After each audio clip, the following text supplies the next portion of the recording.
Hey guys, tonight we wait. You're not entirely sure for what. Maybe a shift in the clouds, maybe something older than weather. The wind is dry, soft, and warm against your cheek, and everything around you smells like sun-heated dust, baked straw, and the distant promise of water.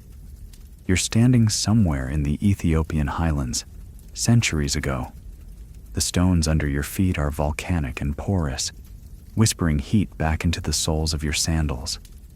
A goat bell jingles somewhere behind you, and the sky, once painfully blue, now wears the heavy gray of an unspoken story. You look around. Nothing is happening exactly, but the old man beside you has stopped chewing his leaf, and even the birds have gone silent.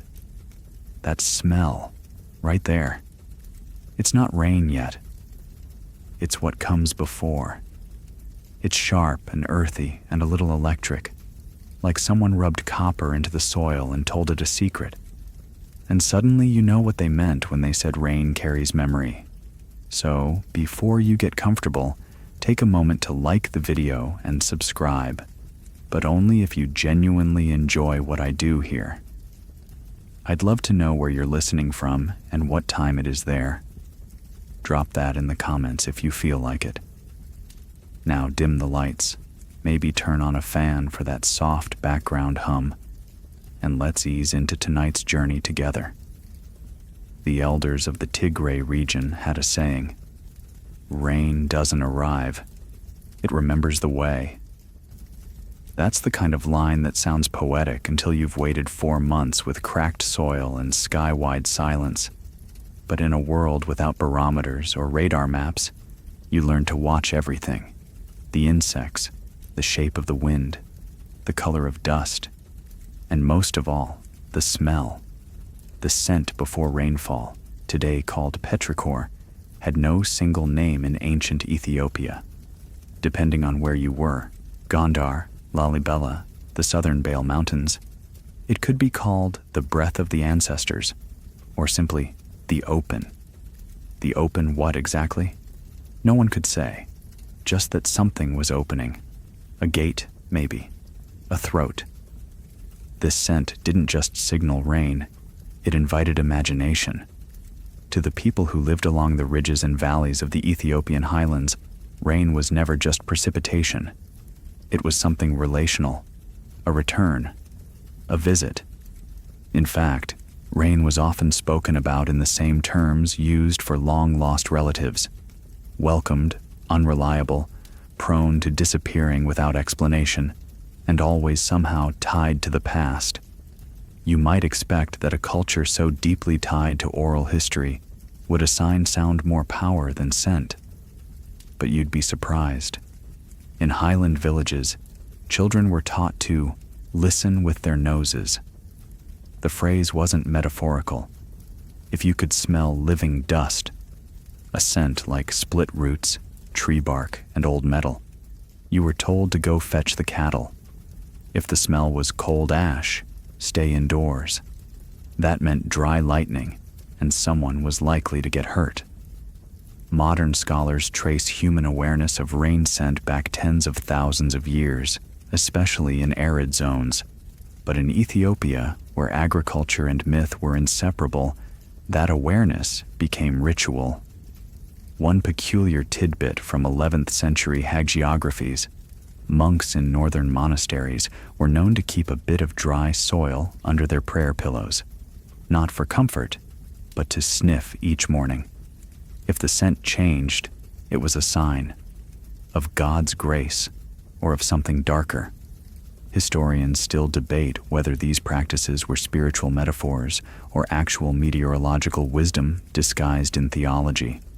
Was the change in scent really linked to atmospheric shifts? Did they detect trace gases long before chemistry gave those things names? Some things are harder to pin down. Take, for example, the belief that rain only finds those who greet it. Entire communities would gather on hilltops before a storm and burn myrrh, slowly, rhythmically. It wasn't a plea, it was a welcome. The smoke, they said, helped the rain find its shape. Now, was that ceremony based on smell alone, or the visual spectacle? It's hard to know, but more than one outsider who failed to participate reportedly found their homes struck by lightning. Not that we're pointing fingers. One humorous detail comes from a royal journal found in Axum, dated to around the 1500s. A king apparently kept a scent master on staff, a man who would walk the palace grounds every morning and report whether the air felt like weeping. He was dismissed after predicting a grand harvest based on a morning scent, followed by 8 weeks of drought. His exit note simply read, "Too poetic, not practical." Still, the very idea of scent being newsworthy says something about the culture. The fact that someone's nostrils could be treated like a compass, a clock, and a prayer mat all at once. Well, you're not likely to find that in many weather apps. You lie back now, the rock warm beneath your shoulders, and breathe slowly. The air has shifted again. Wetter, cooler. Not quite rain, but it's coming. You know that now. Not because someone told you, but because the ground whispered, and your nose remembered. And in a world that still forgets the power of something as simple as scent, that's more than a forecast. It's an inheritance. The rock you're lying on is older than any road. It's porous, blackened in patches, and warm like baked bread. The Ethiopian highlands weren't carved out by glaciers or flooded rivers. They were built, slowly, from fire. Volcanic stone, pushed up over centuries, cooled into ridges, caves, and cracked plates that now form the spine of the region. And all that stone has a habit of drinking water, or more accurately, smelling it. That's a phrase you'll hear again and again here. The stone smells before we do. It sounds mystical, but the people who say it aren't mystics. They're farmers, shepherds, women with baskets of teff balanced on their heads, boys fetching water with goats in tow. They mean it literally.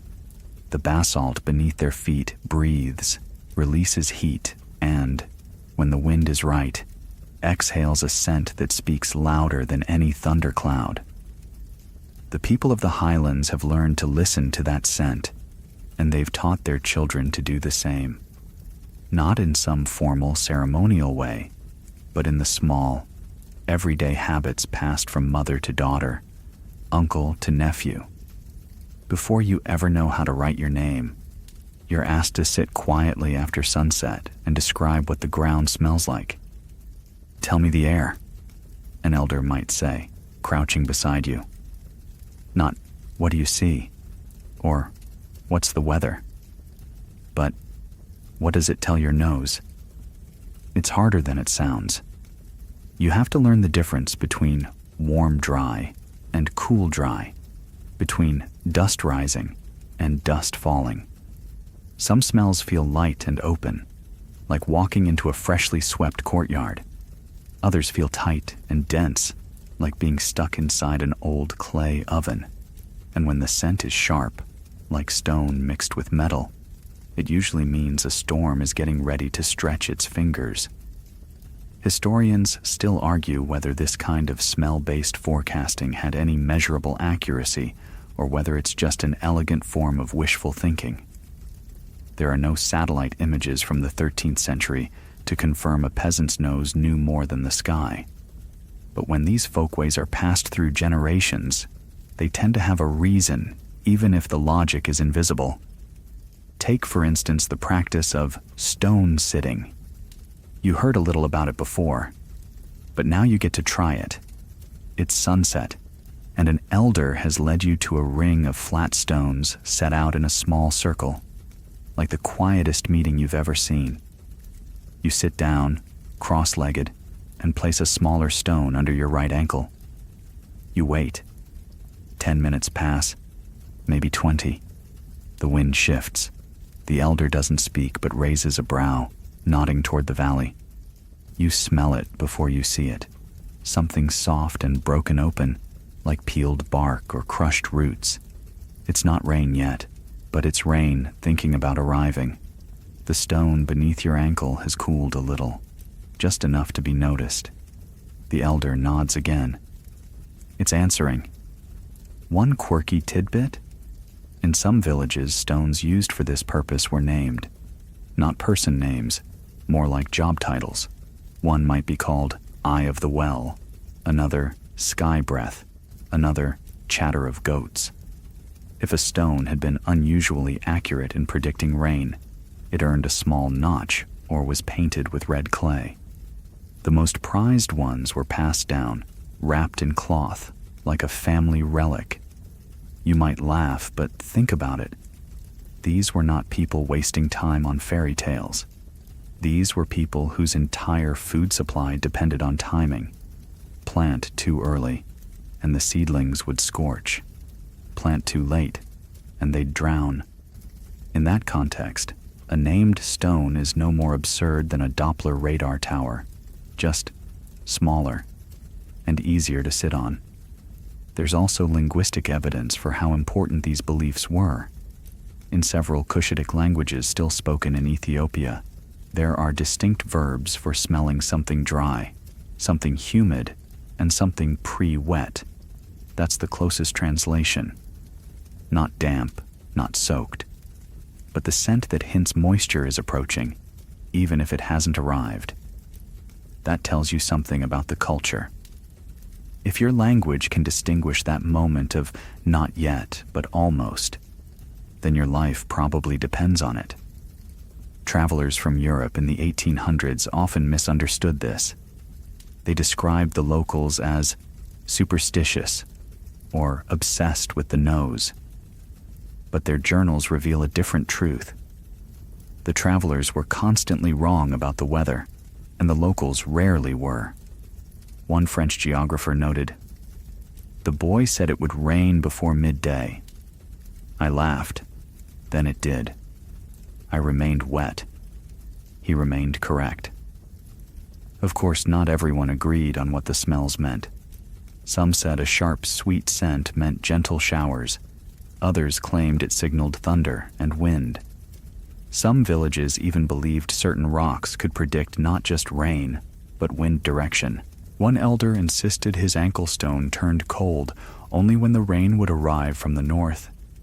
And if it stayed warm, but the air smelled of bitter ash, that meant a storm would pass them by entirely.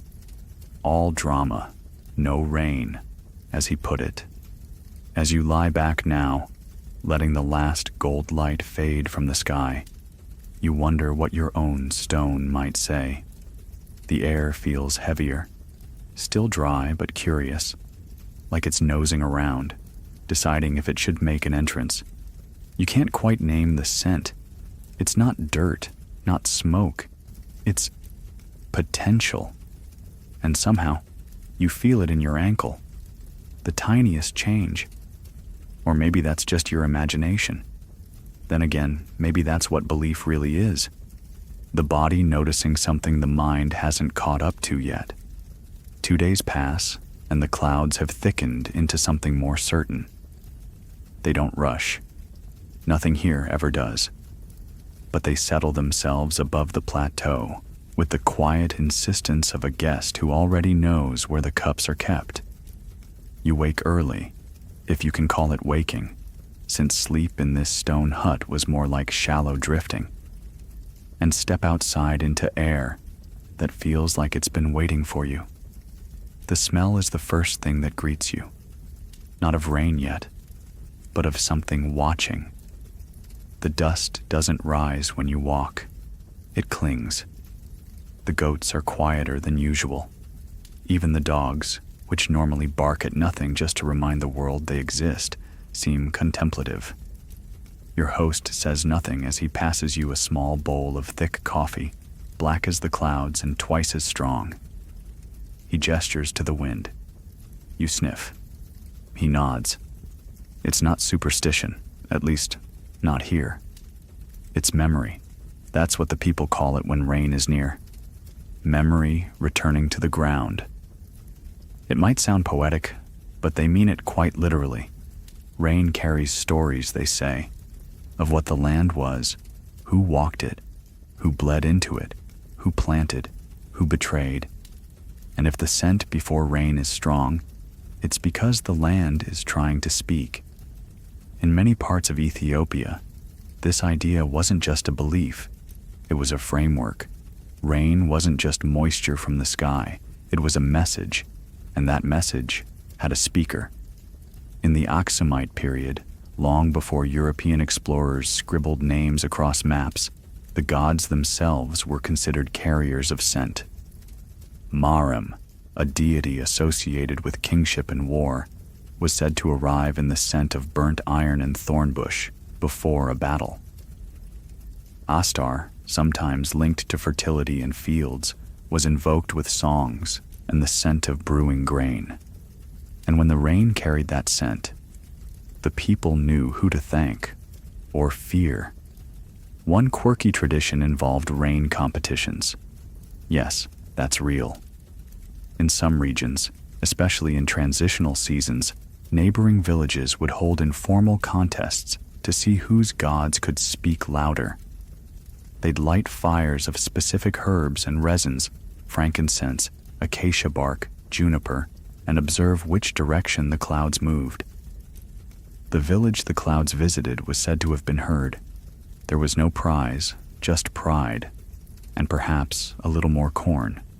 Historians still argue whether these contests were symbolic or whether there was a tactical side. Perhaps the smoke helped seed clouds or repel wind. Some have speculated that the aromatic fires might have played a small role in altering local microclimates, especially in narrow valleys where air doesn't move quickly. No proof, of course, but it's one of those mysteries science keeps circling around, like a hawk unsure of its prey. Back in your hut, the smell deepens. There's a word for it in the Highland dialect your host uses, dagafera. It roughly translates to the soul of dampness. It's not a smell you can describe easily. It's wood smoke that never burned, roots that never sprouted, clay before it's shaped. It's potential, unmade. You drink your coffee slowly, watching as the goats shuffle toward their shelter without being told. That's another sign. Animals here are better listeners than people. Your host watches them too, and for the first time, he speaks. Today, he says, the rain will forget nothing. You nod like you understand. But what he means is this: when the air smells this full, the coming storm is not just weather, it's reckoning. Rain that comes with too strong a scent can be seen as punishment, not blessing. It means the land has remembered something unpleasant, something left unresolved. Some say this belief traces back to famines, where the first rain arrived too late and too hard, washing away soil instead of nurturing it. Others say it's older, linked to tales of betrayal and curses, etched into the fields themselves. One curious tale tells of a valley that was once lush, until a village turned away a hungry traveler. The next rains came with the smell of sulfur, and nothing grew there again. True? Who knows? But locals still call it the place that smelled wrong. Not all beliefs about rain were ominous, though. There were gentler stories, too, like the tale of the orphan boy who lived in the hills. Every evening he would sing to the clouds, using no words, only sound, just long open vowels. The neighbors laughed, said he was talking to wind, but the rains always came to his ridge first. They said it was because his heart was clean, or maybe because his voice carried a scent the sky liked. Hard to say, but the villagers stopped laughing eventually. Even royalty observed these patterns. In some parts of ancient Shiwa, royal courts had designated cloud interpreters, advisors whose sole job was to observe the movement and scent of rainstorms and offer guidance. One such advisor, recorded in an 18th century scroll, warned a queen not to travel because The rain carried too much noise in its smell. She delayed her journey by 1 day and avoided a deadly flash flood. Skeptical? Fair enough. But then, you step outside the hut again, and that smell hits you. Warm stone, softened air, and something almost like bread that hasn't yet been baked. It makes no sense. And yet, every part of you believes it. You sit back down. The clouds haven't moved. But the scent has shifted. It's less about promise now, more about certainty. A story is returning. And this time, it wants to be heard. The first drops arrive not with drama, but with grace. They don't crash or slap the ground. They land softly, like someone testing whether the world is ready to listen. One lands on the tip of your nose, another traces a lazy path down the back of your hand, and with them comes a smell that makes you sit up straighter, even as your muscles beg for sleep. It is the smell you've been waiting for. In the West, we call this petrichor, a word coined only in the 1960s, combining the Greek words for stone and the blood of the gods. But in the highlands of Ethiopia, centuries earlier, there was no need for such hybrid poetry. The scent was called Fikir Zemen, literally, the season of affection. Not just rain, but rain with memory. Rain that arrives not just to water the fields, but to remind the people they haven't been forgotten. You inhale slowly. The scent is deep, earthy, yes, but layered. Beneath the loam, you detect something herbal, like distant rosemary or crushed eucalyptus, then something metallic, almost like old iron, and strangest of all, something sweet, like dried apricots or warm grain. This is no air freshener. It's the breath of land that has held silence too long and is finally speaking. And the people here know how to listen. One fact often overlooked by modern histories: before the invention of rain gauges, early Ethiopian farmers used scent to estimate rainfall. They believed that stronger rain produced a different scent profile, thicker, more bitter, with undertones of clay and stone.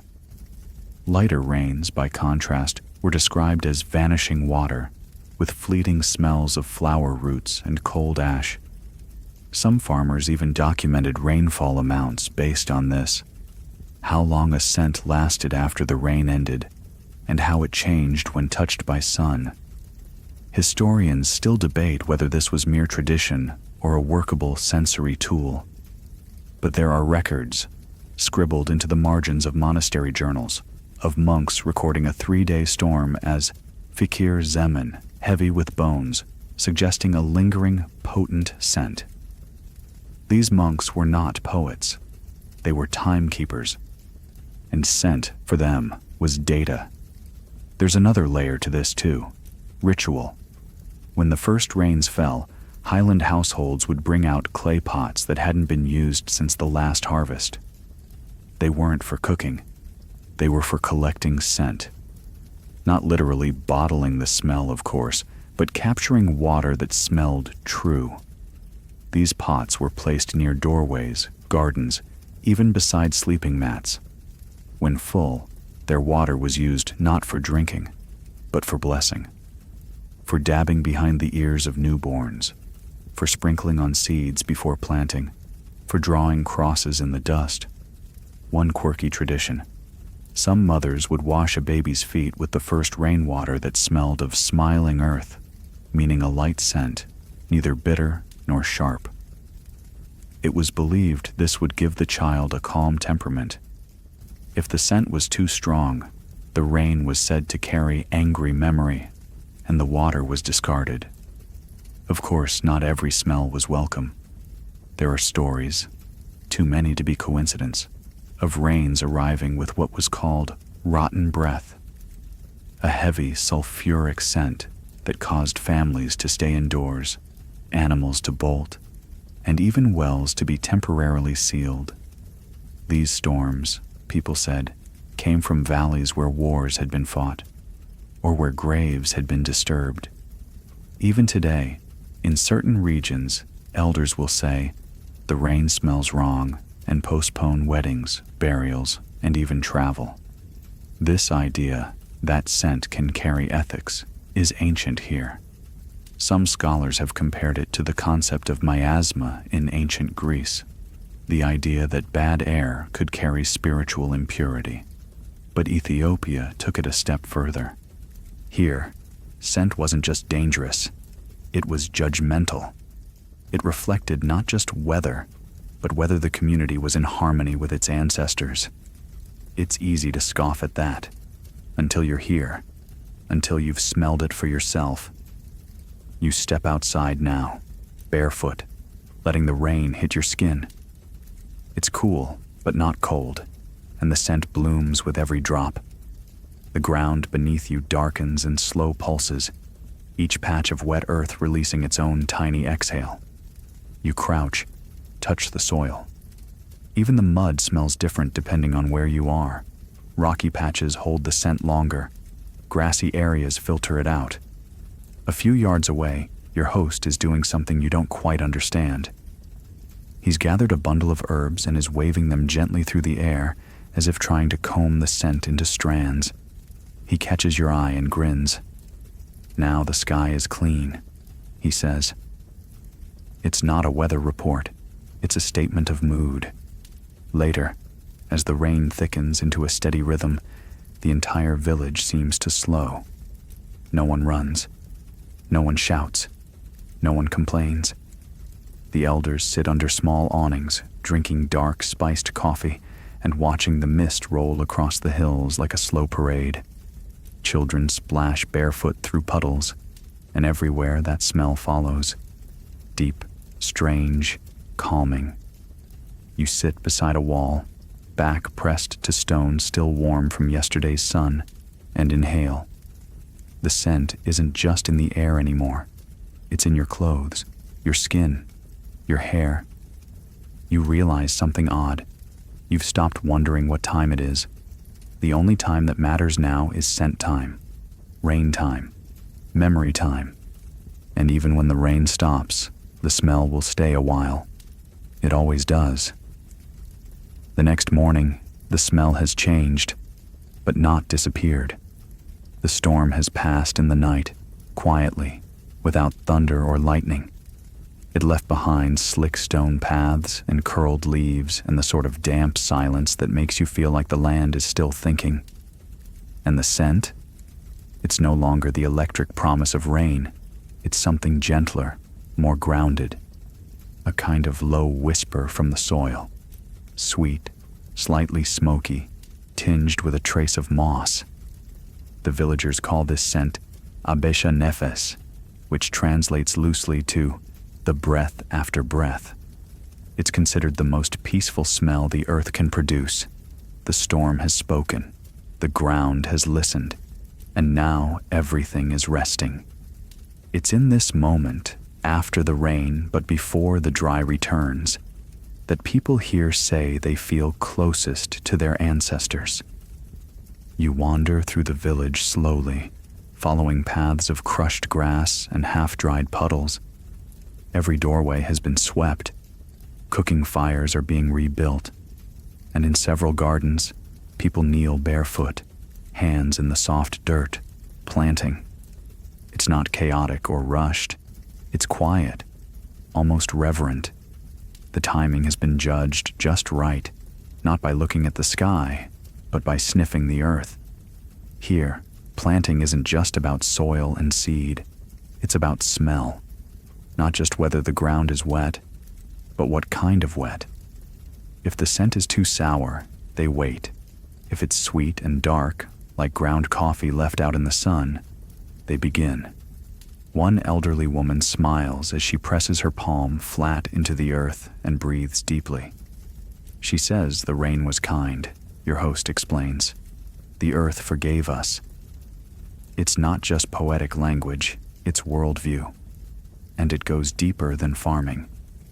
Across Ethiopia, in both Christian and pre-Christian traditions, rain carried spiritual connotations tied directly to smell. In the highlands, Priests would sometimes delay liturgies if the morning scent was too sharp. They believed certain storm scents disrupted the spiritual balance.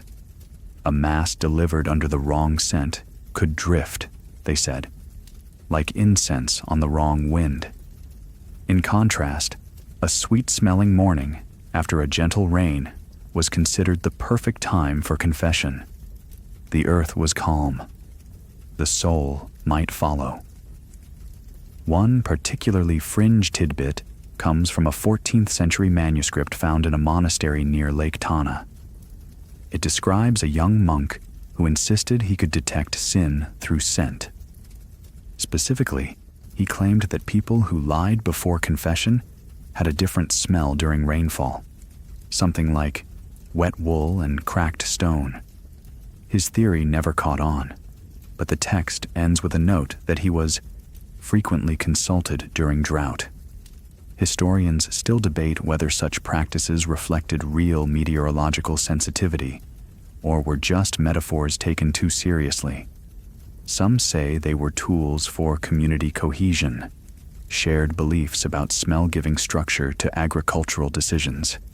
Others believe it was proto-science, a sensory language developed over centuries to track patterns in wind, moisture, and microbial activity long before laboratories existed. What's clear is this: scent wasn't decoration, it was knowledge. Even in the royal courts, this held true. In the 1700s, when a king planned a journey across the highlands, his advisors sent riders ahead, not to check for bandits or political danger, but to report on the air. These messengers returned with reports like, "The ground near the river smells of hunger," or "The hills northward carry the scent of patience." Based on this, the king would either proceed or wait. One particular queen, known for her practicality, is said to have kept dried soil samples from different regions in small labeled pouches. Before traveling, she would smell them, compare them to the air, and decide whether the land was open or closed. Her enemies mocked her for it, until, of course, she became the only monarch of her generation to never lose a supply train to flood. You return now to the garden where the old woman is planting. She presses seeds into the ground in slow pairs. Thumb, finger, breath. Thumb, finger, breath. Between each movement, she sniffs the air as if confirming that time is still on her side. Around her, children mimic the motion, not playfully, but seriously. Because here, learning to plant is learning to smell. And what of those who can't? There's a term for them too. Those who walk dry. Not a curse, just a condition. People who, for whatever reason, can't read the scent. They live slower. They plant late. They're respected, but gently pitied. In stories, they're often the ones who get lost in the mountains, not because they stray off path, but because the path forgot to speak to them through scent. You sit down beside a wall of stacked volcanic rock, still damp from the night's storm. The sun is rising, drawing mist off the hills like steam from a clay pot. You close your eyes and breathe deep. The scent has changed again, just slightly. It's moving from breath after breath to skin of the fruit. Another phrase used to describe the moment when the ground is ready, truly ready, to let things grow. No one announces this moment. There are no gongs, no bells, just a few villagers who rise and begin to hum while they work, not even aware they're doing it. The notes are low and even. You feel your shoulders relax. The earth, once loud with thirst, is quiet now. Federal, remembered, forgiven. By midday, the air is warm again, but different. The kind of warmth that feels clean, rinsed. You sit near a wide sycamore tree, watching steam rise off stone like breath from a tired horse. The sun isn't harsh yet. It hovers behind passing clouds, casting everything in a soft, buttery light. And the scent? still there, still rich. But now it lingers like memory rather than announcement, a final echo of the storm. Your host joins you, carrying a small bundle wrapped in cloth. He sits without a word and unwraps the bundle to reveal something unexpected. Small sticks of resin, dark and crumbly, next to sprigs of dried herbs. Frankincense, myrrh, a pinch of rue. "We greet the cloud," he says. You follow him as he walks slowly toward a flat patch of ground, cleared of grass and stone. It's a ritual space, but nothing ornate. Just 3 stones in a crescent, a shallow fire pit, and the sky overhead.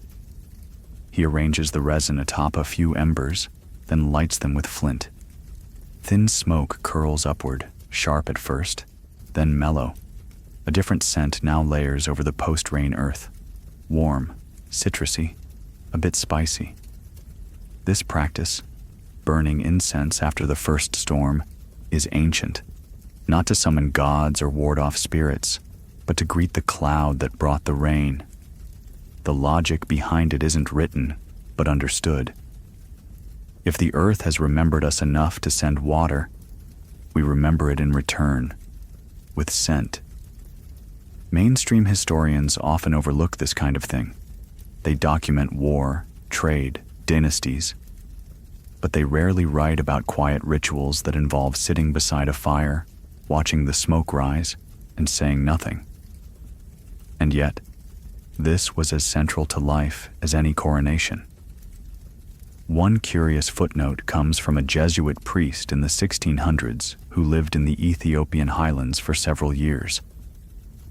In his letters home, he described being puzzled and a little annoyed by how often people paused their day just to smell the air.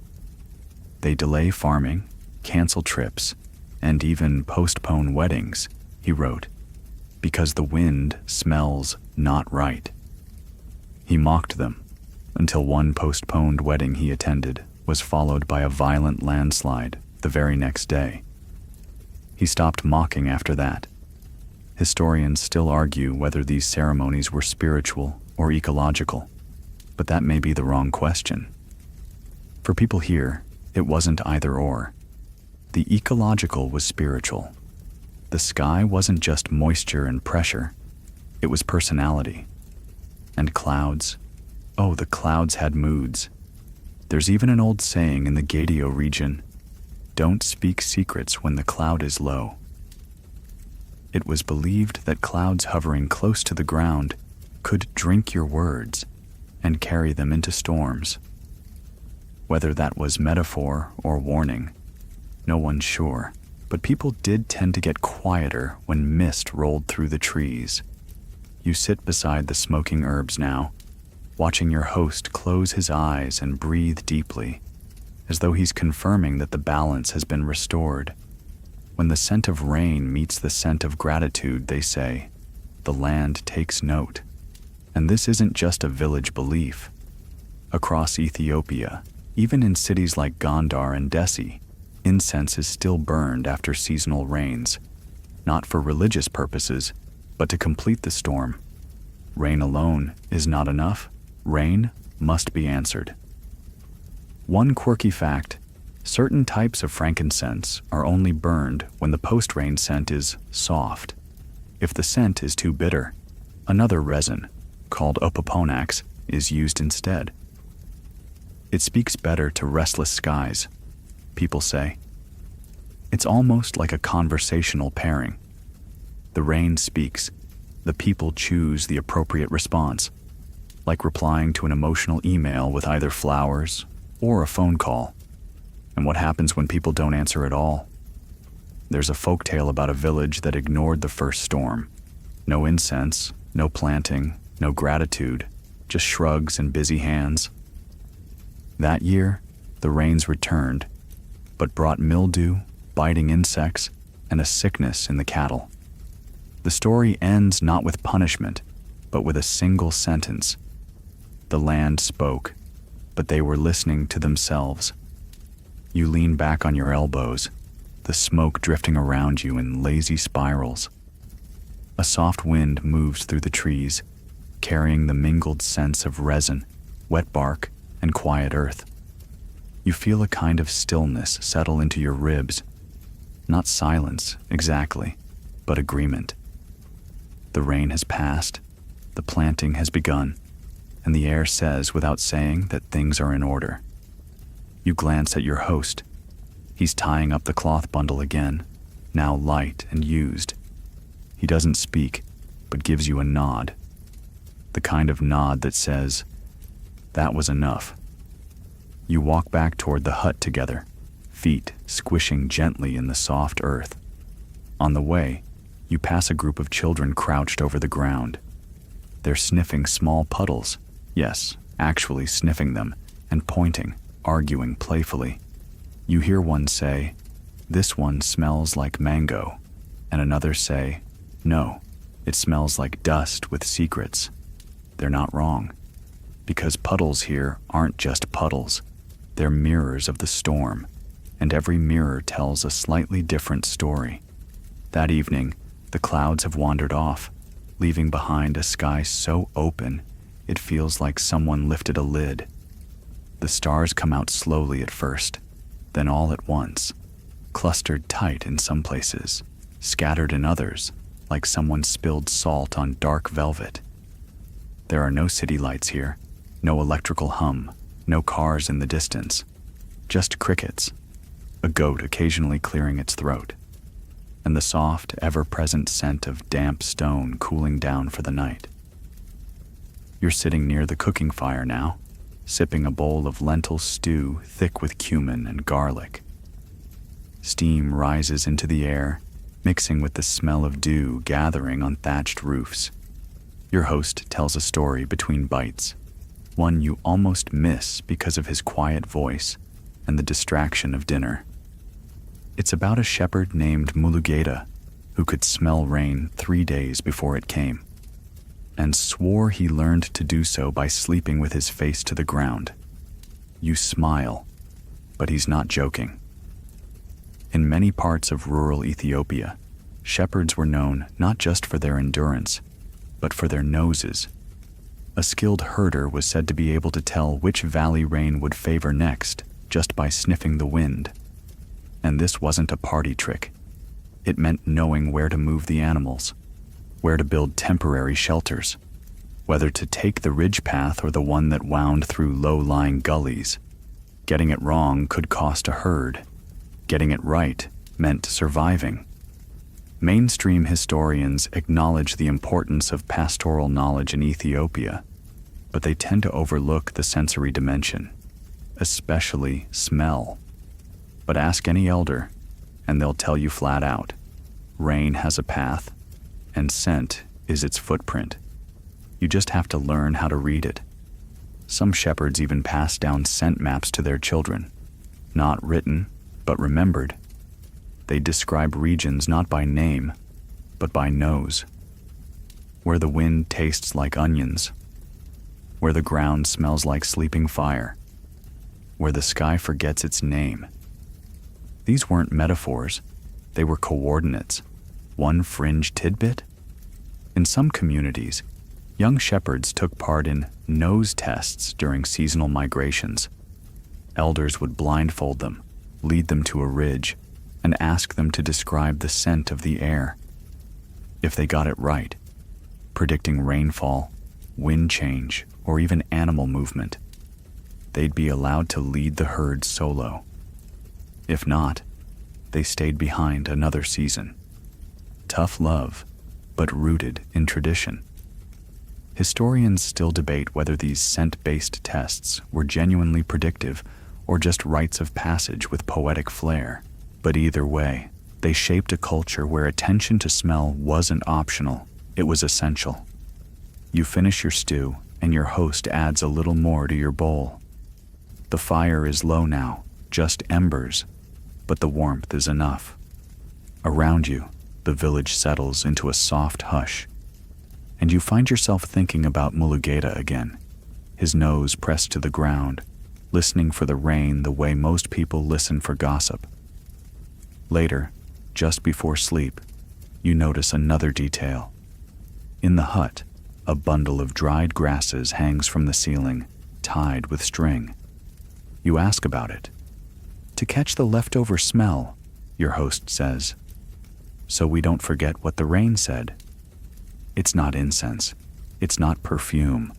It's grass from near the river, harvested the morning after a storm. Not for burning, just for keeping close. When it dries, it holds the memory of the rain's passage. Faint, but present. It's common for people to keep a bundle near their sleeping mat or in a corner of the kitchen. A little weather archive, a way of remembering without writing.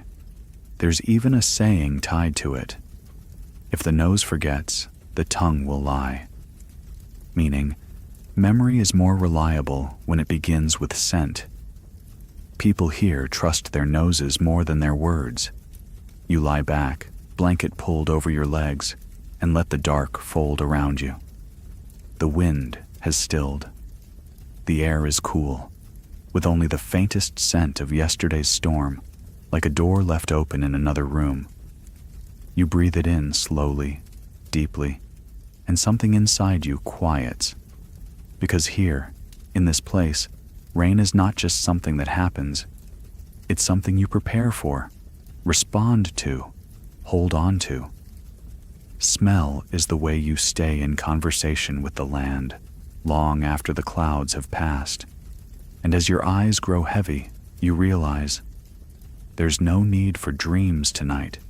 The memory is already in the air. The next morning begins not with light, but with scent. Before your eyes open, before your limbs remember they're supposed to stretch, something stirs in your nose. It's faint, drier than yesterday, thinner, but there's still a trace of it. That signature. Rain touched earth with a hint of ash and flowering grass. You inhale, slow and deep, and feel your thoughts return with the clarity of dew on stone. By the time you step outside, the village is already in motion. Not rushing, never rushing, but moving with purpose. Someone is repairing a fence. 2 children chase a goat that clearly has other plans. A woman scrubs clay jars with a handful of sand and a rhythm older than soap. And above it all, that lingering smell, the earth drying, not completely, just enough to breathe easily again. Today is a good day, your host tells you, and you believe him. Not because of the weather, but because the air smells like trust. In many highland communities, scent wasn't just used to predict rain or remember storms. It was a tool for marking time. Calendars were rare. Clocks were irrelevant. But people could tell you how many sleeps had passed since the soft scent, or the wind with the bitter teeth. Days were named by what the air carried. The day of the cracked rock scent. The day when the smell left and never returned. If you ask someone when the corn should be harvested, they won't say, in 2 weeks. They'll say, after the warm bark smell comes back. Mainstream historians sometimes struggle with this kind of timekeeping. It doesn't fit neatly into boxes. It's not measurable in hours or marked by equinoxes, but it's real, and in a way more precise, because it's embodied, lived, inhaled. One fringe belief, rare but persistent, is that smell can carry messages from the dead, not in a ghostly way, but in a manner that's oddly comforting.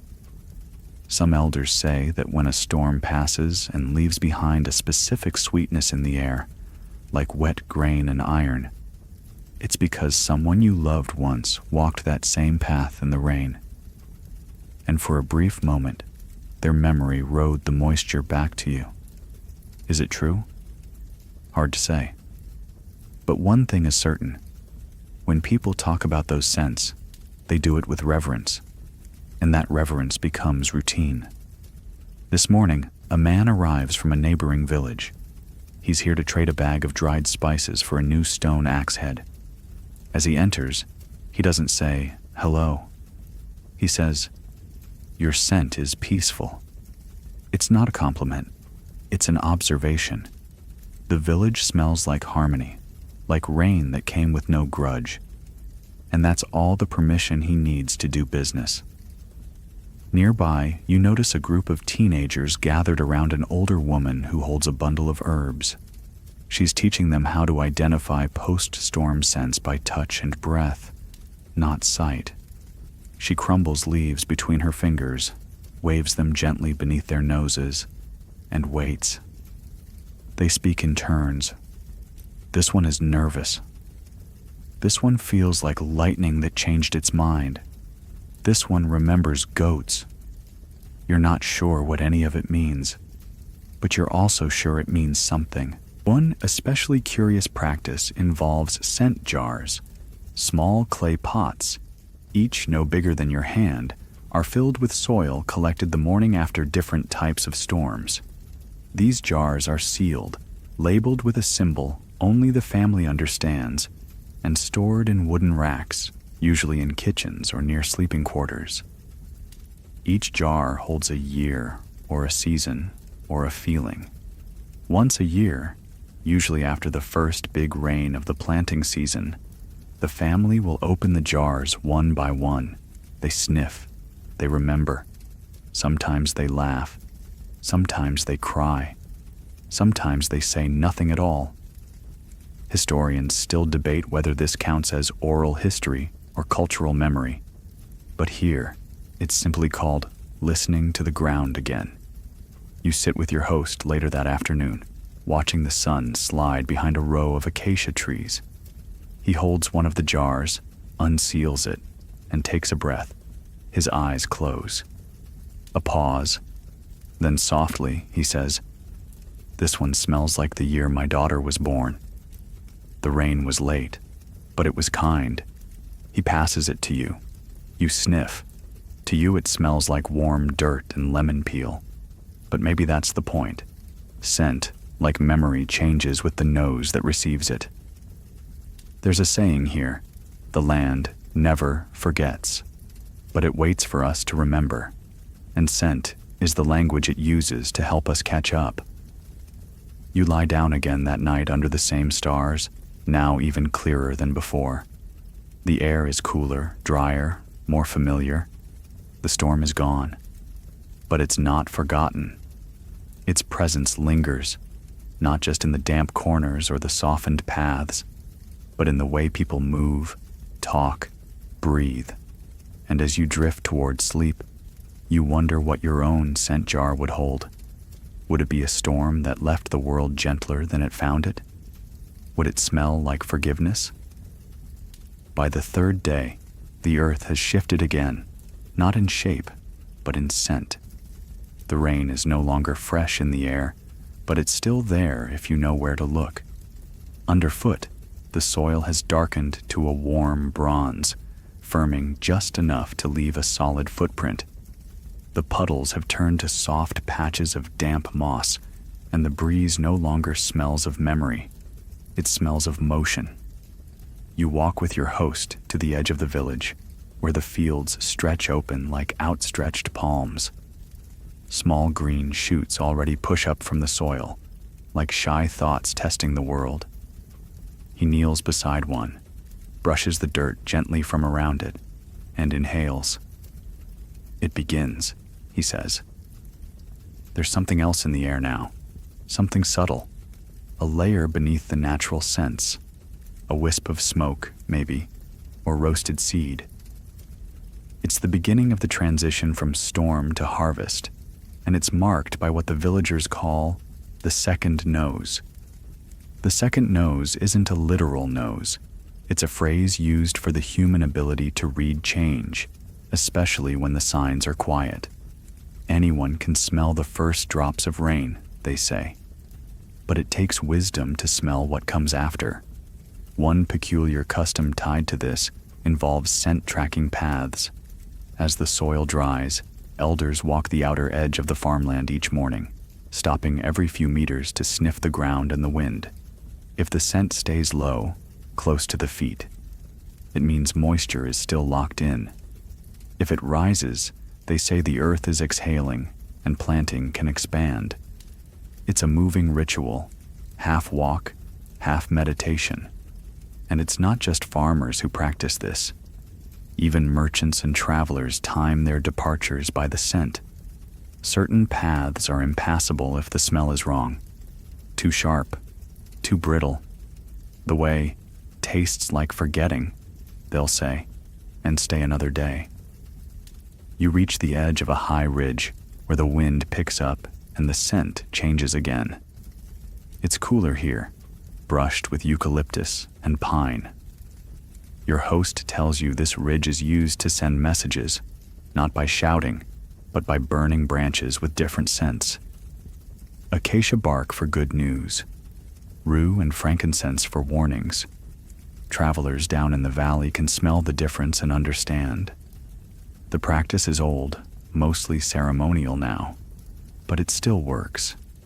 Historians still argue whether such signals were ever reliable across large distances, but local accounts insist they were. A well-timed scent could travel miles in the right conditions, slipping between the cliffs like gossip in a crowded room. And when you live in a place where the nose has always known more than the map, that kind of communication makes perfect sense. One odd detail? Some families used to train dogs not to fetch or guard, but to track weather. Not just any scent, but rain.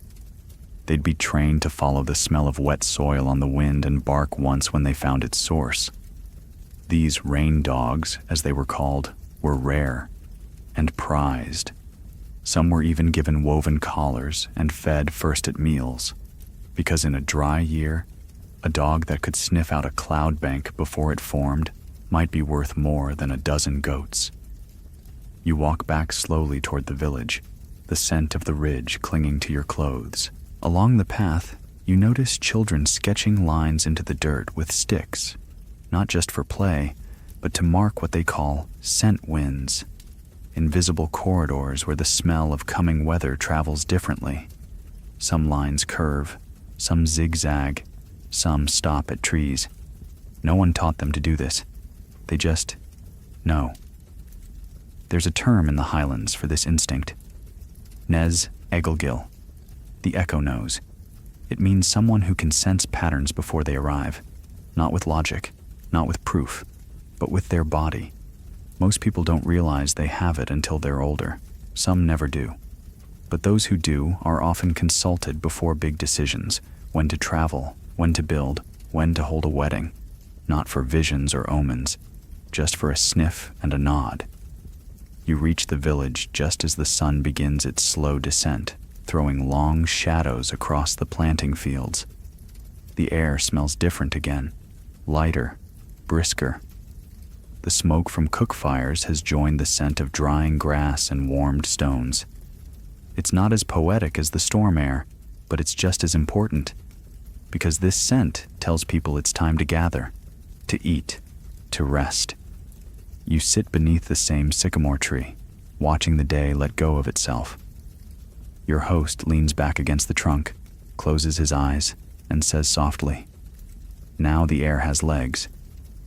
You don't ask what it means. You don't need to, because you smell it too. The rain has walked on, but its footprints are everywhere. Your final morning begins before the sun crests the ridge. The sky is still soft, a pale watercolor of lavender and cream, and the stars linger longer than they should, reluctant to leave.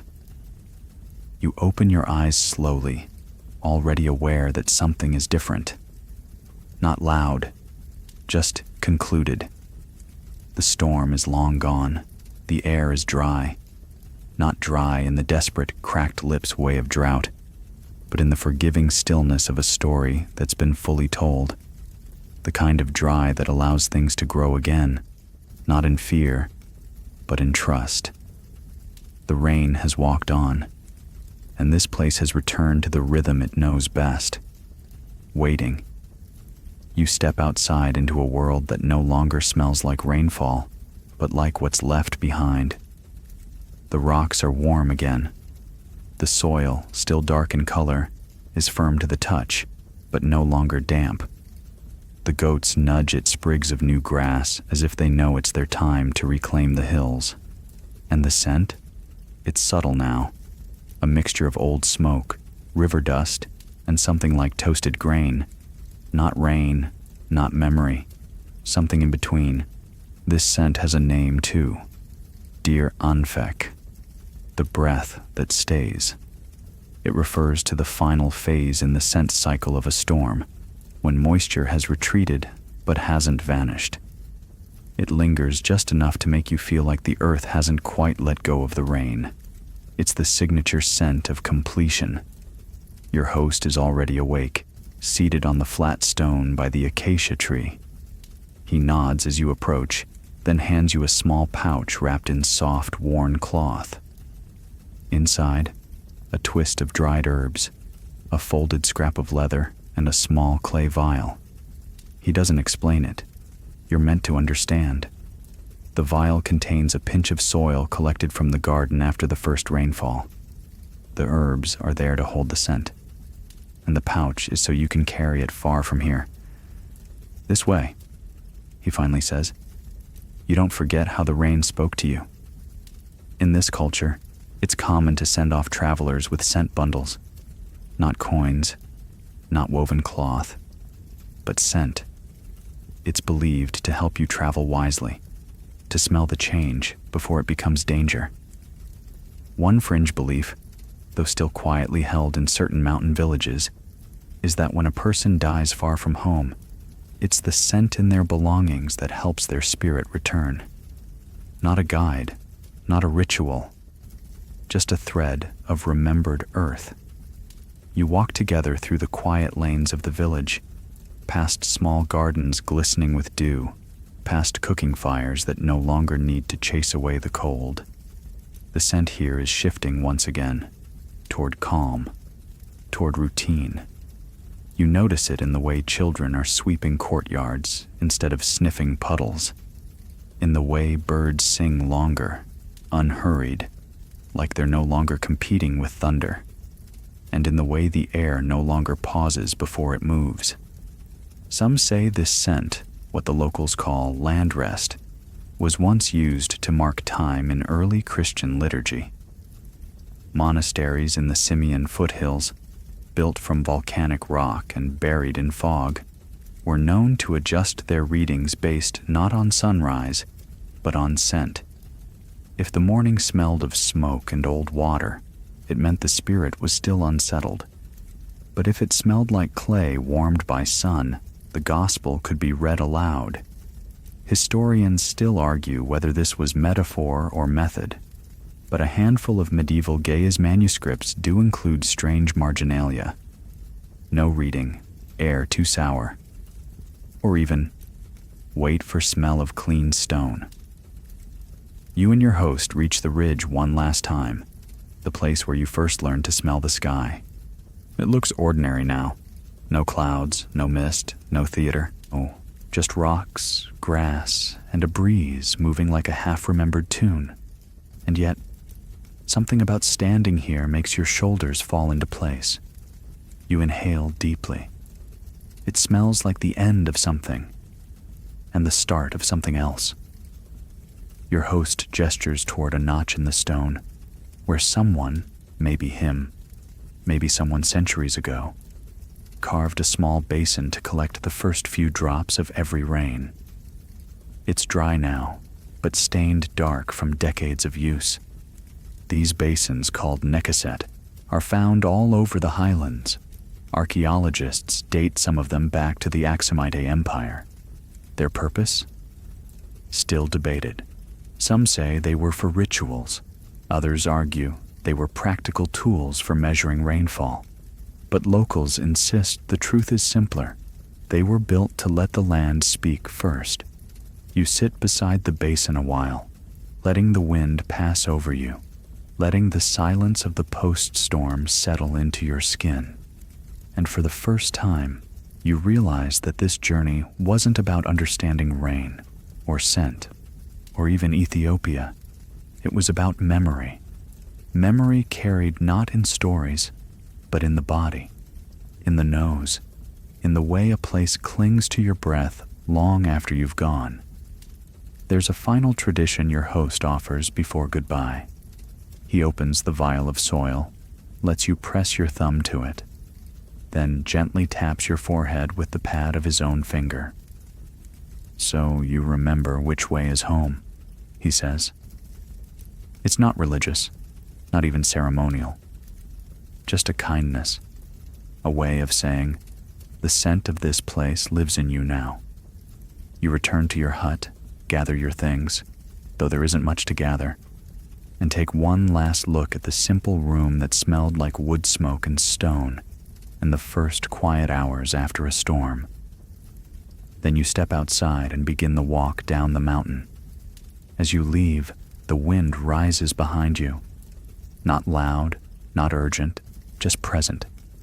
It carries with it a faint echo of the rain's signature scent. And without turning around, you smile, because you know now, wherever you go, you will always recognize this smell. You'll find it again on wet sidewalks, in the folds of old fabric, in the opening of a forest after summer's first storm. And when you do, the story will return, not in words, but in breath. The land never needed to shout, it just needed you to breathe. Days pass, then weeks. You're no longer in the highlands, and the sounds around you are sharper. Boots on pavement, car horns in the distance, the unnatural whine of power lines overhead. The air is different too. Not bad, just thinner, more rushed, as though the wind here is too busy delivering emails to remember how to carry a story. And yet, on one particular morning, unremarkable in every other way, it happens. The sky turns the color of tarnished silver, the kind of color that doesn't announce a storm, but suggests one might wander through out of boredom. And then comes the smell.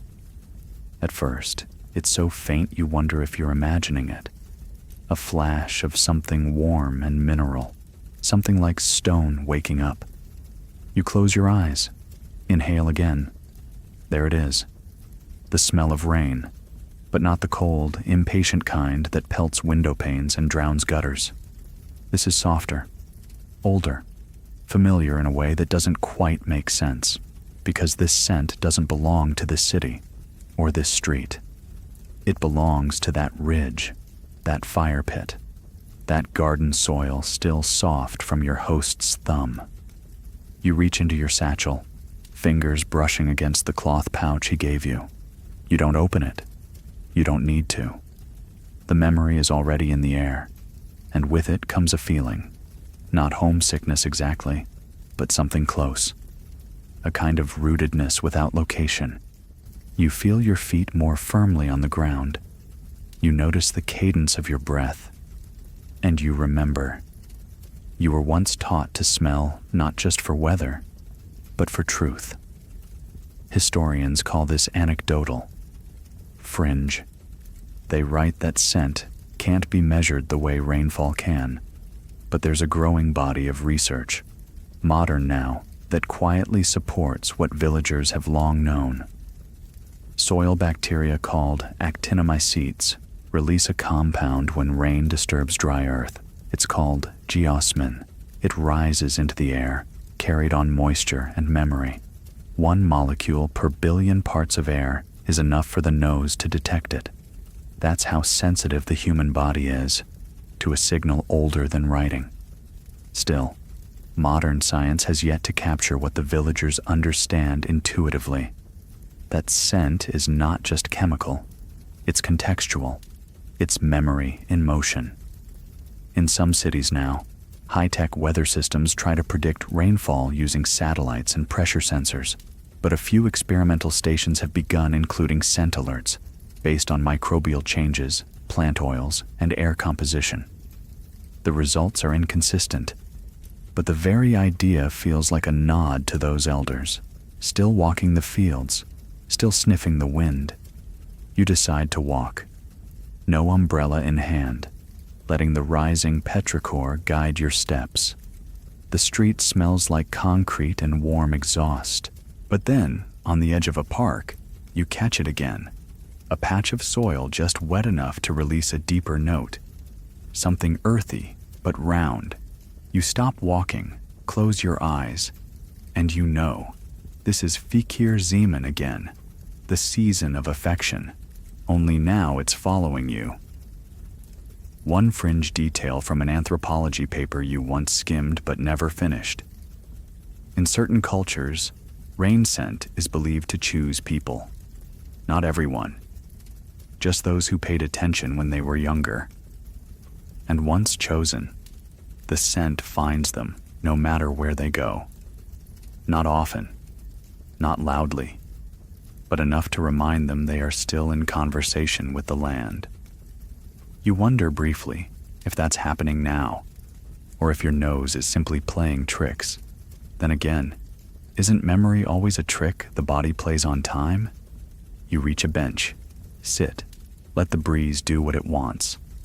Around you, others walk by, on phones, beneath umbrellas, oblivious. And yet, you're the only one smiling, because the scent is here, and it belongs to you now. There's a term in Amharic that doesn't quite translate. Yemazare nafikush, the smell that borrowed yesterday. It's used when the air carries not just scent, but a feeling you can't name. A ghost of something real, once known, still present. That's what today feels like. You sit longer than you planned. The rain doesn't arrive, it never needed to. The scent was enough.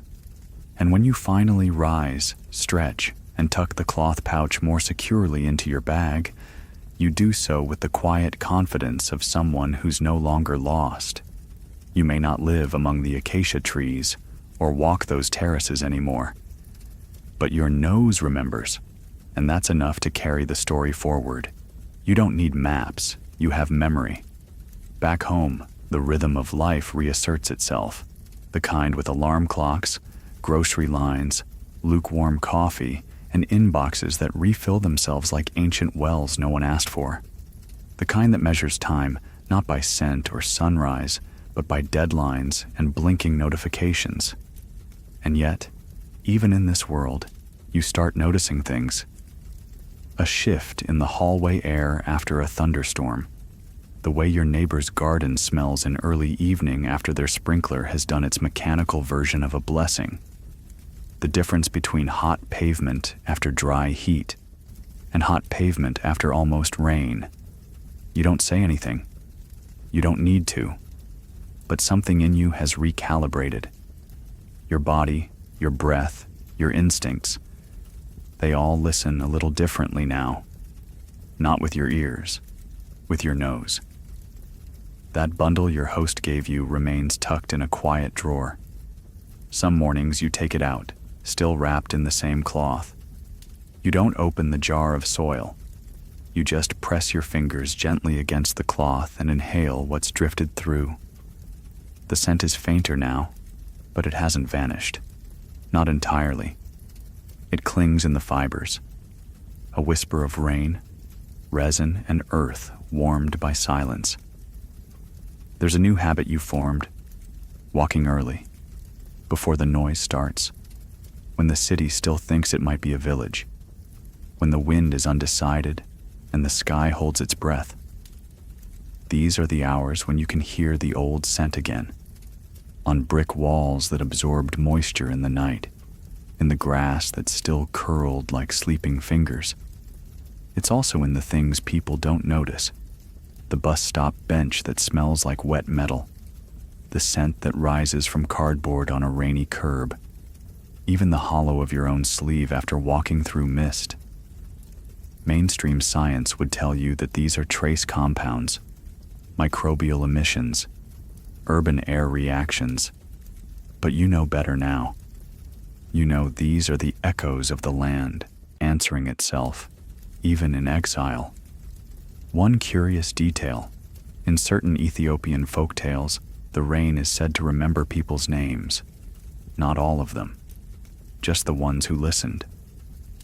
When someone dies, villagers sometimes say, the rain will call for them, meaning their memory will rise again the next time the wind carries that particular scent. Not a resurrection, just a recognition, a nod across seasons. Historians tend to classify such beliefs as metaphor, but in recent years, climatologists have begun to explore the idea of scent memory zones, geographic regions where soil, flora, and atmospheric patterns combine to create scent profiles so distinct that they could one day serve as identifiers like soundscapes or fingerprinting. In theory, each piece of land has a unique olfactory signature capable of returning to the air when the right rain arrives. It's a theory that your host would have smiled at and then waved off, not because he disagreed, but because he already knew. Back in your home, the weather is shifting. You can feel it in your ankles before you see it in the sky. You've begun measuring time differently, not in calendar days, but in since the ground smelled like cinnamon bark, or before the last warm rock scent. Your friends think you're poetic now, maybe a little distracted. They joke when you pause during conversations to sniff the breeze. "What are you doing, rain whisperer?" they ask. You just smile, because they're not entirely wrong. And sometimes, on especially quiet nights, you light a small stick of incense. Nothing fancy, just a dry resin blend you found at a local shop. You let the smoke rise in curls near the open window. The scent isn't quite the same as what you remember from that stone clearing, but it's enough to wake the memory. And with it comes a stillness, the kind that isn't made of silence, but of attention. Because that's what the rain taught you, not just how to smell, but how to wait, how to read the pauses, how to recognize a moment that carries more than sound. And now, every time you feel a storm approaching, not just in the sky, but in life, you find yourself stopping, inhaling, waiting for that note in the air, that flicker of stone and root. And when it comes, you don't run, you don't brace, you just listen, because you know something most people don't. Rain doesn't just fall, it arrives remembering. And so do you. You're sitting at a train station when it happens again. The platform is mostly empty. Just you, a man reading a folded newspaper, and a teenager tapping rhythmically at her phone screen. It's the middle of a gray afternoon, one of those sky-heavy hours where time doesn't so much pass as lean against you. The clouds have been stacking all day, but no one believes it'll actually rain. Not in this city. Not now. And then the scent arrives. It doesn't crash into your senses. It brushes by, polite and almost shy, as though unsure if it belongs. A shift in the air, carried on the back of a lazy wind that slipped between buildings. You lean forward slightly, and there it is, rich, metallic, clean. Not the tang of ozone that comes with lightning, nor the musty concrete scent of urban humidity. This is deeper, warmer, like clay and wood and far-off fire. You don't move, you just breathe, and slowly, you feel something inside you start to align. This is what the people of the Northern Highlands would call mikakal, the alignment scent, the moment when earth and air speak the same language again, when tension, be it in the sky, the ground, or your own chest, softens. It doesn't mean the rain is guaranteed. It just means the land has remembered what it was meant for. You glance around. No one else notices. The teenager is still lost in her screen. The man with the newspaper frowns at something in the sports section. You, however, have stepped sideways into another world, one where the nose leads and time follows. There's a story your host told you, one of the gentler ones, about a boy who was always late for chores because he insisted on stopping to smell the morning air. His neighbors thought he was lazy. His siblings teased him. But one year, a strange illness swept through the valley, and it was this boy who sensed it first. Not through fever, not through symptoms, but because the wind stopped smelling like itself. He ran to the elders, and they believed him, adjusted the planting cycle, avoided the worst of it. To this day, they still say, trust the child who sniffs. Fringe? Maybe. But science has started catching up in its slow, methodical way. There are now studies suggesting that air composition changes subtly, measurably, before major atmospheric shifts. Plants release oils, soil microbes stir, animals respond. And the human nose, often dismissed as primitive, is capable of detecting those changes long before eyes or ears catch up. You wonder now, how much of modern life is spent running past these quiet signals? The sky turning sour, the wind pressing a little too firmly on the back of your neck, the moment before the moment. And you think about makakel, alignment, a word that doesn't mean perfection or certainty or even peace, just readiness, recognition, a small internal nod that tells you something old is moving through again. The train arrives in a hum of brakes and wind. You board, find a window seat, and keep watching the sky. It doesn't rain during the ride, not one drop, but the scent remains. It follows you through the tunnels and past parking lots, over bridges and under viaducts, like a shadow cast not by light, but by memory. Hours later, when you return to your apartment, the air has cleared. The scent is gone, but its echo remains in the soles of your shoes, the cuff of your sleeve, the way your pulse seems to move just half a beat slower than it did yesterday. You pour a cup of tea, sit by the window, open your notebook and write down 3 words. It smelled right. No one else will know what that means, but you do. And someday, maybe, someone else will inhale that same scent and feel it too. That's the thing about scent. It doesn't belong to you. It moves through you. It settles. It waits.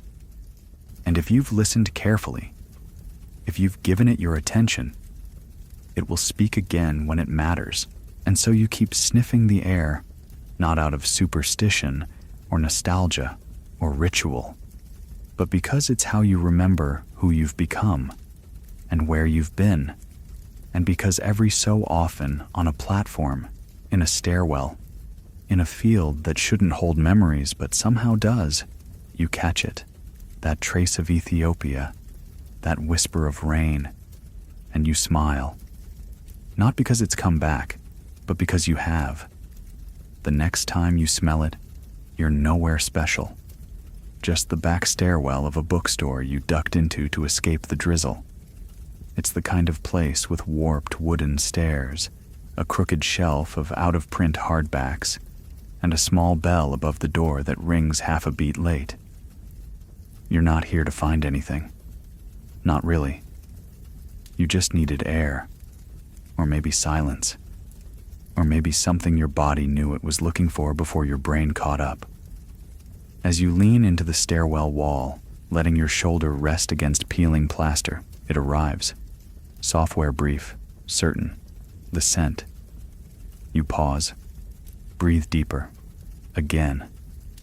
At first it hides behind the smell of old paper and floor wax, then it pushes gently through, low, earthy, mineral, like wet clay left in the sun, like the stones that steamed beneath your feet on the ridge after the storm had passed. It smells, impossibly, like Ethiopia. You don't smile. Not right away. This scent isn't something you react to. It's something you return to. You've smelled rain a dozen times since coming back. The damp sidewalks, the sudden gusts before a thunderstorm, the smell of fabric and pavement and something vaguely metallic. But this is different. This is what the villagers called Nashena, the the return of the scent, the echo. In Highland tradition, Nishena isn't about the rain itself. It's about the ghost of the rain, the imprint it leaves on the air long after the clouds have forgotten. It's what lingers in the folds of blankets, in the hair of goats, in the corners of storage huts. It's what lets the nose remember when the sky no longer does. You stand still. Let the moment deepen. The scent isn't strong. It's never strong, but it's precise. A whisper of warm dust and stone, a note of burned resin, and underneath it all, something your chest recognizes before your mind does.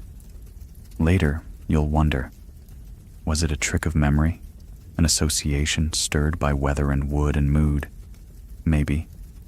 Or maybe Fikir Zemen, the season of affection, doesn't end when the storm does. Maybe it just travels. Some communities in the Bale Mountains kept what they called scent archives, rows of small clay pots sealed with beeswax, each containing soil taken after particular rains. Not to study, not even to preserve, just to open years later and remember how it felt to stand beneath a certain sky. One pot might smell like forgiveness, another like loss.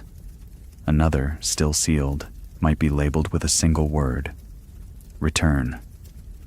You consider starting your own, not with soil or resin, but with pages.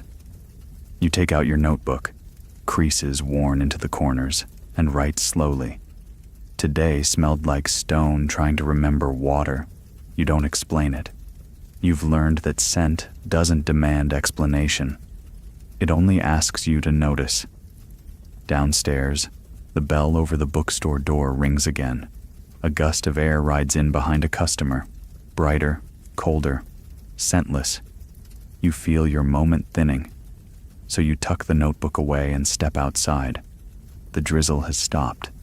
The sidewalk is damp, the sky undecided. And yet, you know something's shifted. Not in the weather, in you. One odd detail you remember from a story your host told. Scent, he said, could be stored in bones. That's why some elders never burned their dead, because they believed that scent, once released, would carry memory too far. Let it stay close, he'd said. Let the wind find it again. Historians have no record of this belief in any formal archive, but bones, they now admit, can absorb environmental particles. It's not impossible. You walk without purpose for the next hour, down alleys, across narrow bridges, past lamp posts that hum quietly to themselves. The scent returns in flashes, between garbage bins, over iron railings, near the cracks in a wall where rain lingers just long enough to soften the cement. It's inconsistent, but unmistakable, like a voice that only speaks when no one's asking questions. Eventually, you stop at a bench, not because you're tired, but because the scent has faded again and you want to catch its last word. Around you, the city moves. Taxis hiss. A bicycle clicks past. Someone curses at a parking meter. But you've slipped sideways into a pocket of stillness shaped only by memory and breath. You close your eyes, and in that stillness, you remember the woman pressing seeds into the soil by touch, the monk with the stone beneath his pillow, the dog trained to follow scent instead of trail, the ridgeline stained by cloud shadow, the word makakel, alignment, spoken like a benediction. You remember not just what happened, but how it smelled when it did. You open your eyes again, and everything looks the same, but you know better. The scent is gone now, but it will return, because it always does, for those who've listened long enough and deeply enough to recognize its voice. You rise, walk home, and before you sleep, you open the notebook one more time. It didn't rain today, you write, but the sky remembered how. And so did you. Weeks pass. The seasons edge forward the way they always do, quietly, with no ceremony. You go to work. You reply to messages. You forget where you left your umbrella. And yet, scent has rewired something fundamental. You find yourself sniffing your sleeves before stepping outside. You linger longer near trees, near open windows, near radiators that hold just enough damp to whisper of rain long past. You're no longer looking for storms. You're listening for echoes. One morning, walking along a narrow side street not far from home, you pass a building you've passed 100 times. But today, the sidewalk is wet, not puddled, just slick. The sky above is colorless, and the street smells like the inside of a library that hasn't been opened in years. And then, there it is, that scent again. Not the first arrival, not Fikir Zemin, not even Makakal. This is something else, lighter, like the sound of footsteps after the door has already closed. In the Tigray region, they call this Kidan Nesh, the after echo, a scent so faint, so residual, that only the oldest noses recognize it. It means the rain has fully passed, but a part of it lingers, pressed into the bones of the land. The elders say it's how the soil mourns, not with tears, with memory. You stop walking, close your eyes, and in that instant, you're transported, not just to Ethiopia, but to a specific moment on that ridge. The way the air smelled after the fire was doused, the way your host smiled when the scent changed, the bundle of herbs in your satchel, long since dried, still curled at the edges. You remember how people back there didn't measure time in weeks, but in scent cycles, before the bitter root, after the soft clay, when the sky forgot itself. You open your notebook and jot down a new phrase. Today smelled like something that used to know my name. Mainstream historians call this poetic nonsense, but some sensory anthropologists have begun documenting what they term olfactory wayfinding, the idea that people navigate not just by landmarks or memory, but by atmospheric scent signatures. Certain paths, certain homes, even entire villages can be remembered by nose alone. One fringe theory, found in a footnote of a linguistics paper you didn't finish reading, suggests that early trade routes may have followed not just stars or terrain, but smell. Traders moving through East Africa would recognize rest stops and friendly territories by the combination of local soil, wood smoke, and the oils used in cooking. And when the smell was wrong, they moved on. You wonder how many decisions in history were made not by kings or wars, but by a nose twitching at the edge of something unfamiliar. That afternoon, the clouds gather again. You're indoors this time, pressed between a radiator and a rain-blurred window pane. The scent hasn't arrived yet, but you feel it hovering. You inhale. Nothing. You wait. Then, yes, there it is. A ripple of stone and bark and warm, unlit air. You think back to your host's last words to you. The rain doesn't tell secrets. It just reminds us of ours. You didn't understand it then. But now, on this quiet city afternoon, it clicks into place. Because each time that scent returns, you remember something you'd forgotten. To pay attention. To move slowly. To treat the wind not as weather, but as language. And you've changed without trying to. You buy fruit differently now. You sniff the skin before choosing. You notice which apples carry the scent of leaf. You linger in tea aisles, drawn to dried herbs that smell like yesterday's rain. You stop treating musty as a bad word. You realize damp can feel like home. One evening, you burn a little of the resin tucked into your notebook. Just a pinch. The scent rises slow and amber-rich, curling toward the ceiling. And for a moment, you're there again. Not metaphorically. You're there. On the ridge. in the hush between drops, in the silence that taught you how to listen. The scent passes, the world resumes, but you remain still. Because scent, you've learned, isn't just about detecting something outside yourself. It's about awakening what was already inside you, waiting. You lie down that night with your window cracked just enough to let the world in. The air is dry, the sky is still, but you fall asleep, smiling, because you know the rain will return, and when it does, it will bring your name with it. You've started to notice it in other people. Not the scent itself. Most still walk too fast to catch it. But the pause, that brief, involuntary stillness when someone opens a door after a fresh rain and just stops. It only lasts a second. A blink. A tiny intake of breath before the voice resumes, or the keys jingle, or the groceries shift in their paper sack.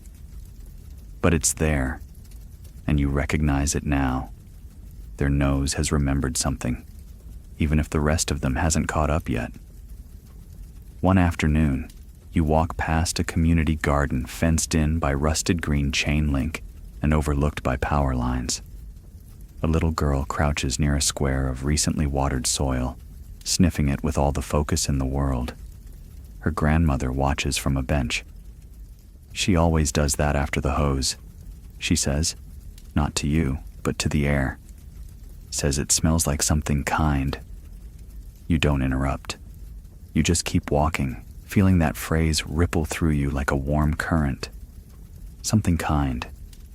That's exactly it. In the villages where you once stayed, there's a concept known as Melka Wakta, scented grace. It refers to those moments when the air carries not just information, but healing. After the rain has cleared a long drought, after a long silence is broken, after a fight ends not in words, but in a shared meal. That's when the elders say, the scent has softened. Historians have no record of this phrase, no index entry, no citation, but it appears in lullabies, in farming songs, in the remembered cadence of bedtime prayers. Let your breath be soft, they sing, so the earth will know peace. You think of this now as you pass rows of cabbages, herbs, and plastic watering cans warming in the sun. There's no storm today, but the scent lingers, low and clean, the kind of smell that stays close to the ground and tells you it's safe to plant your fears here and leave them. At home, you start experimenting, boiling bark, toasting seeds, burning dried rosemary in a ceramic bowl. You're not trying to recreate the exact scent of Ethiopia. That would be like painting silence or bottling moonlight. But you're trying to find something, a cousin, a rhythm, a reminder. One combination, smoked salt and sage, smells so close to the scent of that post-storm village air that you stop what you're doing and sit down right there on the kitchen floor. For 10 full minutes, you do nothing but breathe, because this too is part of the story. There's a lesser-known custom in parts of the Rift Valley, scent mapping the home. Before a wedding, elders would walk through a bride and groom's house-to-be and record what it smelled like at different times of day. Not for hygiene, for alignment. If the kitchen smelled sharp at sunrise, they'd say the marriage would have quick mornings. If the bedroom held the scent of cooled stone after nightfall, they predicted steady peace. Nothing was changed. No incense added, just awareness and a gentle recommendation. Let the good smells stay. You think about doing this in your own home, one room at a time. You begin to notice how morning light lifts scent off wood faster than tile, how dried bookshelves hold on to seasons longer than your coat, how a breeze through the window brings not freshness, but memory. You begin recording them in your journal. Tuesday, 3:07 p.m. Hallway smelled like old paper in the middle of a sentence. Saturday morning, sink drain, mint, and the feeling of being watched by a forgotten recipe. None of it makes sense. All of it makes sense. You learn, as the villagers always knew, that the purpose of a scent isn't always to warn or predict. Sometimes it's just to remind that you were here, that something changed, that you felt something when the air said nothing. On your walks, you carry the pouch again. You never open it. You don't need to. Just knowing it's near, the jar of soil, the thread of resin, the herb from that first storm, is enough. You've become a person who carries scent not to show it off, but to remember how to listen. And once in a while, in an alley, in a stairwell, in the quiet between advertisements on the train, you catch something in the air, a trickle of recognition, a breath you didn't expect to take, and you write another line. It smelled like patience today, because you know now more than ever that memory does not always arrive through thought. Sometimes it comes in through your nose, and you've made room for it. You've grown quieter in recent months, not withdrawn, just softer, less eager to fill silence, more willing to let a moment stretch. It's not something you planned. It's something the scent taught you. That stillness isn't the absence of life. It's the soil it grows in. You spend more time by open windows now, watching nothing happen. You've stopped needing weather apps. The wind tells you enough. Some days it feels like it's warning you. Other days like it's just passing through with no agenda. And always, you smell it first. People ask what's changed. You tell them nothing. But you know that's not quite true. You've started noticing seasons not as months, but as flavors in the air. Spring no longer means flowers. It means soft, wet bark. Summer is dry pavement just before the first sprinkler hits. Autumn is dust meeting decay. And winter is the absence of scent altogether. A kind of pause that prepares the air for remembering. One morning, you're walking through a public garden when the wind shifts. It's not strong, just intentional. It wraps around your ankles and brings with it a smell you haven't encountered since that ridge in the highlands. Not the full scent, not Fikir Zaman or Mekakal, but a note within them, a fragment. You kneel beside the dirt path, press your palm against the soil, and you remember. In Ethiopia, there's a practice performed only once a year. Nefso Mebt, the reminder breath. It's not a ritual. It's not performed in churches or recorded in calendars. It's something done quietly, alone, often at the edge of a field or just before planting. You breathe into the soil, that's all. Not to bless it, not to change it, but to offer your memory. So the ground remembers you too. You do that now, without thinking. You kneel, breathe slowly toward the ground, and imagine the air carrying a piece of you into the dust. A record, a reply. There's no audience, no reward, but something inside you settles. Mainstream science is beginning to acknowledge the connection between breath and soil, how microbial life responds to warmth, moisture, and even the carbon dioxide in exhalation. But there's something deeper that hasn't yet been measured. The relationship between presence and place, between the breath of a person and the memory of land. Some fringe anthropologists believe this exchange, person to ground, scent to air, is one of the oldest forms of storytelling, not with words, not with carvings, but with particles, invisible but real, exhaled into earth, returned through rain. You walk home without music, without distraction. The silence is more comforting now than it used to be. The air smells different, lighter, perhaps. Or maybe it's just that you're paying better attention. At home, You begin cataloging your own nefso-mebt entries. You don't mark them by date. You mark them by weather, by wind, by the way your chest felt after breathing. The day after thunder, the soil felt like a memory I hadn't made yet. A breeze from the west smelled like forgiveness, mine, not someone else's. Sunlight on concrete. I exhaled and felt the world nod back. You wonder if these notes will mean anything to anyone else.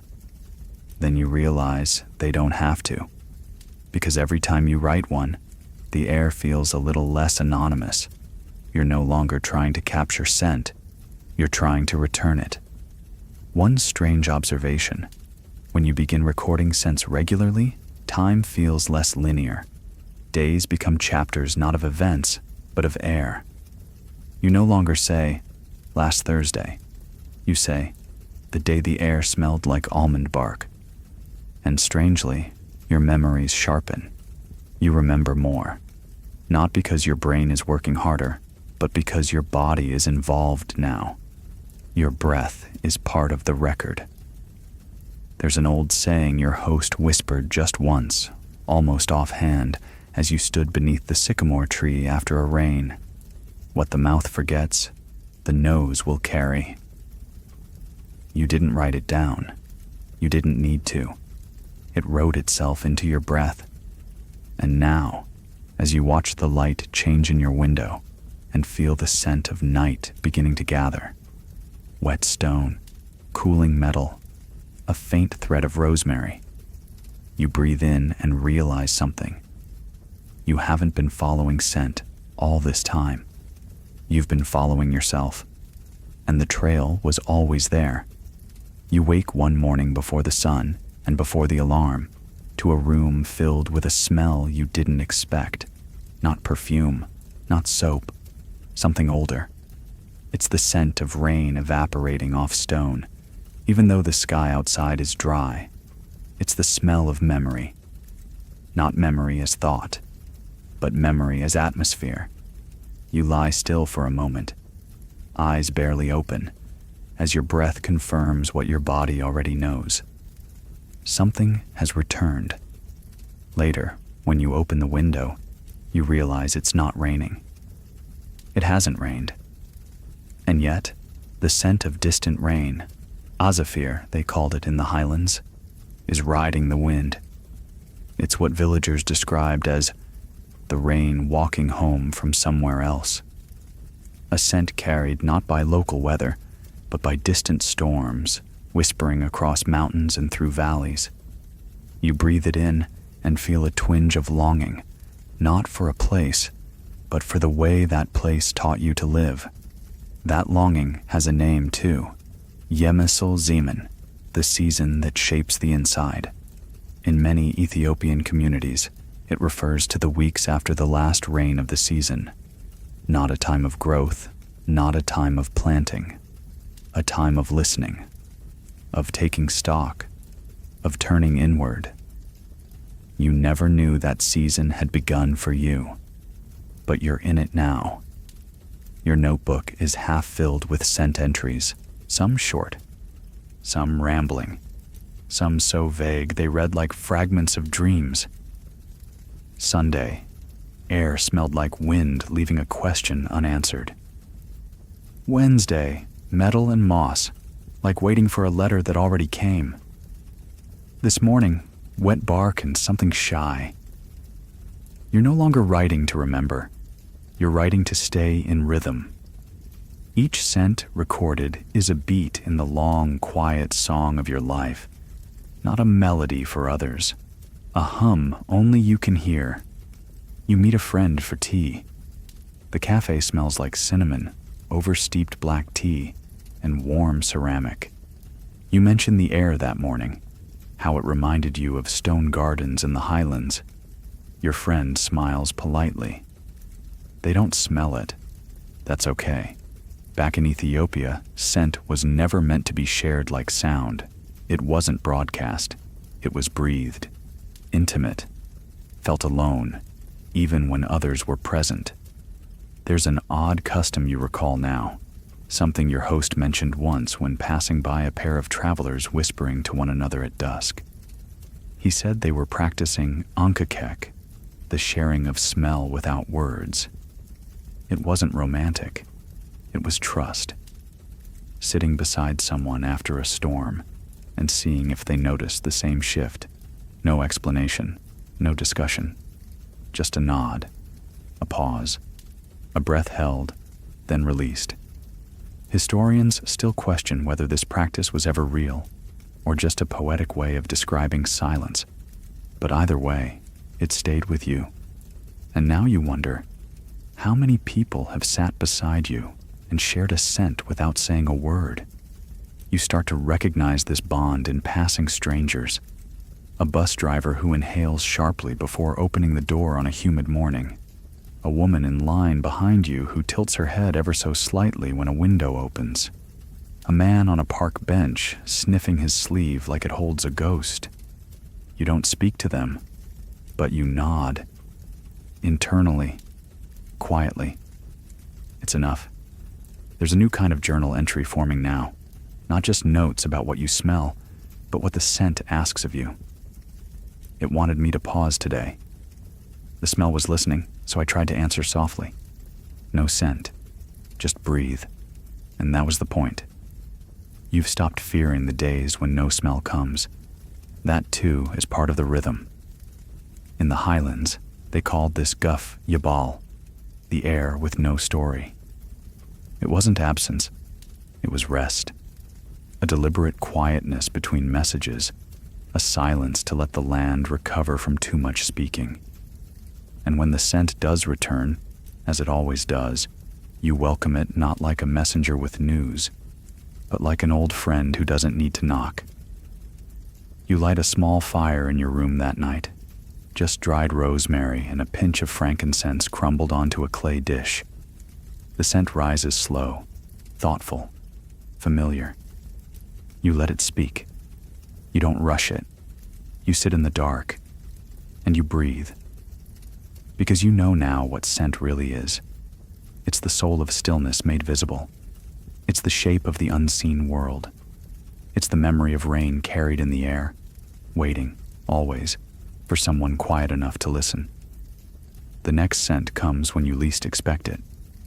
Beneath fluorescent lights, in a supermarket aisle lined with plastic packaging and automatic air fresheners. It shouldn't happen here. This is a place of predictability, of bleach and floor wax, of refrigeration hum and background radio. But there it is. You reach for a jar of honey, and your hand pauses mid-air. Something, beneath the synthetic vanilla of the bakery section, beneath the chemical brightness of just mopped tile, breaks through. It smells like cracked rock after a storm, like the floor of a field that just remembered what it was for. You freeze, not because you're startled, but because you recognize the arrival. You smell the rain again. Not here, not now, but somewhere older, deeper. And in that moment, you are once more standing at the edge of a field in the highlands, watching mist curl into the folds of distant hills. The shelves around you dissolve, the ceiling tiles fall away, and what's left is wind, and time, and memory. You breathe in, long, steady. This shouldn't be possible, but it is. In the stories passed through the villages you visited, there was a name for this. Waira Sewlet, the unexpected thread.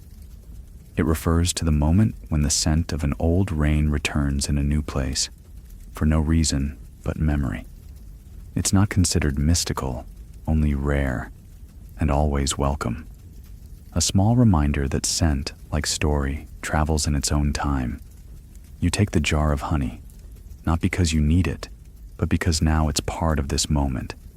You tuck it into your basket, hands steady, feet moving again. Later at home, you open it, not for toast, but for scent. You breathe in, and though it's not the same, there's a warmth in it that recalls steam rising off wet stone. You write, the jar doesn't smell like rain, but it remembers standing beside someone who did. Mainstream historians tend to avoid discussing moments like this. Too personal, too anecdotal. But some cognitive scientists are paying closer attention. Recent studies on olfactory recall suggest that certain smell-triggered memories bypass logical interpretation altogether. They go straight to the limbic system, the part of the brain that houses emotion, habit, and instinct. It's why a scent can make you feel something long before you know what you're remembering. Fringe researchers have even begun exploring the idea of interspatial scent mapping, how certain airflows in cities, depending on architecture, humidity, and elevation, may preserve the chemical echo of past weather long after it's gone. It's not fantasy. It's particle behavior. It just doesn't follow our clocks. One rainy evening, you take the notebook from its drawer and begin compiling a new section. Echo scents. Not just what you smell, but where and how it arrives. In the freezer aisle, scent of mist and mulch, no explanation. On a bus at night, window fog smelled faintly of wet acacia. Passing a stranger in a bookstore, trace of resin, dried thunder. You begin to wonder how many people are walking through the world with these ghost scents, never stopping long enough to notice. Or maybe they do notice and don't trust what they felt. Not you. Not anymore. You trust it. There's a theory, one you've never seen published, only whispered in a courtyard while someone stirred a pot of lentils. That scent was the first language humans ever spoke. Before sound, before gesture. That long before we could call to each other with names, we breathed messages into the air and learned to read intent through wind. You believe it now, not because of evidence, but because the rain taught you to. One night, you find yourself staring out a fogged window as the city hushes beneath a spring shower. The streetlights blur, the asphalt gleams, the air carries nothing dramatic, no great message, no thunder, but it is full of presence, of 1,000 small, unnamed smells combining into something ancient and whole. You press your forehead to the glass and close your eyes. It's not the Highlands. It's not your host's voice. It's not even the scent you carried in your pouch. But it's real. You write. Tonight smelled like the space between two stories, neither beginning nor end. And as you lay your pen down, you realize something. You no longer wait for the rain. You walk with it, always. And now, the scent returns not as a visitor, not as a flicker, but as a presence that lives with you. It's in the folds of your clothes, in the quiet of your hallway, in the way your breath deepens when the window is open. It's not always strong. It doesn't need to be. What matters is that it no longer surprises you. It arrives gently, familiarly, like the sound of your own footsteps in a place you've walked 100 times. You're different now. You've become someone who writes without knowing the end. Someone who walks a little slower when the wind changes. Someone who speaks more softly when the air feels thick with meaning. You don't correct people when they say, "It's just weather." You simply smile, because now you know the truth. The weather is never just weather. The weather is memory, is rhythm, is language. You spend more time by yourself these days, not out of loneliness, but out of invitation. The world outside is still chaotic, still loud, still pressing forward without pause. But inside, the world you carry is quieter. It listens more, it smells more. On a walk one day, you pass a stand of trees near a construction site. The scent in the air is fresh sawdust, diesel, wet leaves, and, impossibly, acacia. You pause, close your eyes, and wait for the rest of the memory to arrive. It doesn't come, but you're not disappointed. because you've learned that not every scent needs to bring a story. Some just want to keep you company.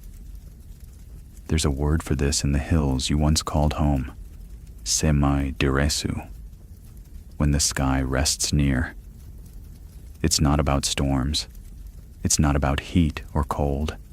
It's about the moments when the air feels close enough to touch, and the sky seems to be sitting beside you, not watching from above.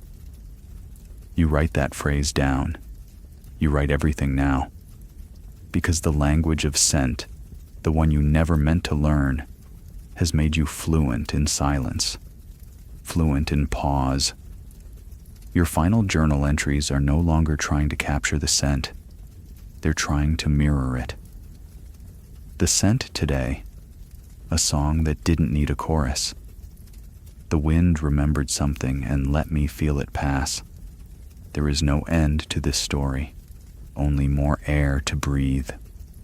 The seasons turn, the city shifts, the scent stays. It changes shape, fades, returns, but never leaves entirely. Not from your breath, not from your memory, not from the long, slow cadence of a life made gentle by listening. You are no longer the traveler. You are the soil, and the rain remembers you. So now, as you lie back, your pillow soft, the air still, let your body rest in the slow, steady rhythm of what it has learned. Let your breath stretch long, the way it does when you feel safe. Let your chest rise like warm soil in sunlight. Let the room fall silent, because silence is no longer empty for you. It holds the echo of scent, the echo of earth, the memory of rain. Let your thoughts drift like clouds. No direction, no pressure, just motion. Let them swirl and fade and return as they like, with no need to hold or name them. You are breathing the same way the land does after rain, not waiting for anything, not searching, just remembering. And if, in the quiet, a scent returns, real or imagined, recent or old, let it come. Don't chase it. Don't ask it to stay. Just breathe it in and let it know. You're still listening. You've always been listening. And when morning comes, when the air is cool, when the window light shifts softly on your skin, you will carry the scent forward with you, not in your hands, but in your breath, because the rain didn't need you to speak, only to remember. And you did. You still do. Sleep well now. Let the story drift. Let the soil rest. The scent will return. It always does.